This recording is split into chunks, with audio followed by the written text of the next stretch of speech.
Hello दोस्तों, उम्मीद है कि आप लोगों को मेरी ये कहानी वीडियो बहुत पसंद आ रही होगी। मेरे आज के कहानी का शीर्षक है चुड़ैल का नया साल। सबसे पहले आप लोगों को हैप्पी न्यू ईयर। तो चलिए शुरू करते हैं।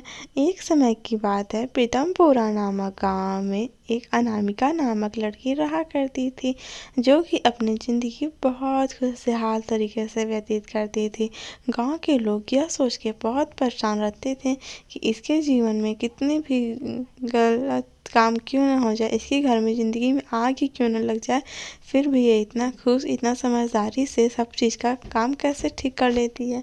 यह सोच गाँव वाले लोग बहुत ज़्यादा उसके पे विचार किया करते थे। लेकिन अनामिका का ये मानना था कि हमें सिर्फ अपने काम पे ध्यान रखना चाहिए और लोगों को बोलने देना चाहिए। इस विचार से गाँव लोग को और जलते थे कि ये ऐसे इतने अच्छे अच्छे विचार इसके पास कहाँ आते हैं, ये तो बिन माँ बाप की बेटी है और इसको इतना समझदारी कैसे है। तो गांव के लोग, एक दिन गांव का एक व्यक्ति उसके पास जाता है और कहता है कि तुम्हें किसी भी बात का बुरा क्यों नहीं लगता है, कभी भी तुम गलत कदम, इतना अगर मुझे भी कोई बोलता तो मैं गलत कदम उठा लेती, पर तुम्हें इससे किसी बात का बुरा क्यों नहीं लगता है। इस पे वो बोलती है कि मुझे इसीलिए किसी बात का बुरा नहीं लगता क्योंकि मैं पहले से ही इस दुनिया से जा चुकी हूँ। यहाँ सिर्फ मेरी आत्मा है और आत्मा को कभी भी किसी भी चीज़ का बुरा नहीं लगता है। लेकिन उस गाँव वाले जो औरत उससे पूछने आई थी, उसको ये सब बात कुछ समझ में नहीं आता है और कुछ ही दिनों बाद देखते देखते गांव वालों के पास अनामिका की डेड बॉडी आती है। तब सब गाँव वाले समझ जाते हैं कि अनामिका तो कब का मर चुकी है, इसीलिए और अनामिका की आत्मा हम लोग के साथ रहती थी, क्योंकि अनामिका की आत्मा उन लोगों के साथ क्यों रहती थी। अब गांव वालों के दिमाग में ये बात बहुत खटकता है। तो उसमें से एक गांव वाला उसके घर पे जाता है और अनामिका को वहाँ पे नहीं देखता है। लेकिन जैसे ही वो अनामिका 3 बार करता है, अनामिका वहाँ पे तुरंत आ जाती है और पूछती है कि क्या हुआ।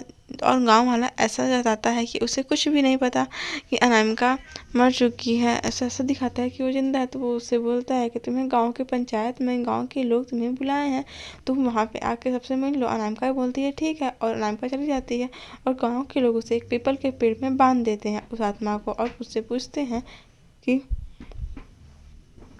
उससे पूछते हैं कि ये बताओ कि तुम्हें कैसे पता, तुम एक आत्मा हो, हमें तुम कैसी फ्रीडम से घूम रही हो, तुम्हारे पास क्या शक्ति है ऐसी। तो इस पर अनामिका बोलती हैं कि मेरे पास कोई शक्ति नहीं है, मैं बस मेरी एक मौत हुई एक्सीडेंट में, मैं उस कातिल को ढूंढ रही हूँ जिसने भी अपने हाथ में एक सोने की घड़ी पहनी है, वही मेरा कातिल है और मैं उसे मारूंगी तभी मैं इस पृथ्वी से मैं जाऊंगी और मेरे माँ बाप का भी कातिल वही है।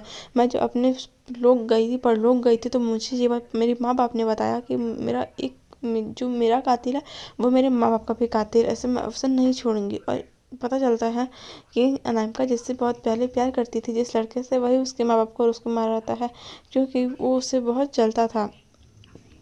क्योंकि अनामिका गांव में बहुत तारीफ होती, गांव के मुखिया का बेटा होने के कारण उसे बहुत जलन होता था, इसीलिए वो अनामिका से प्यार का झूठा नाटक करके अनामिका को मरवा देता है, जिससे अनामिका को बहुत दुख होता है। और अनामिका को जब गांव वाले ये सब सच्चाई बताते हैं कि तुम जिससे प्यार रही थी वही तुम्हें, इससे अनामिका को बहुत दुख होता है। और अनामिका को इतना दुख होता है कि अनामिका फिर वहाँ पे कभी दिखाई नहीं देती है और वो समझ जाती है कि हमें कभी भी अपनी ज़िंदगी में कभी भी किसी भी अंधाधुंध विश्वास नहीं करना चाहिए।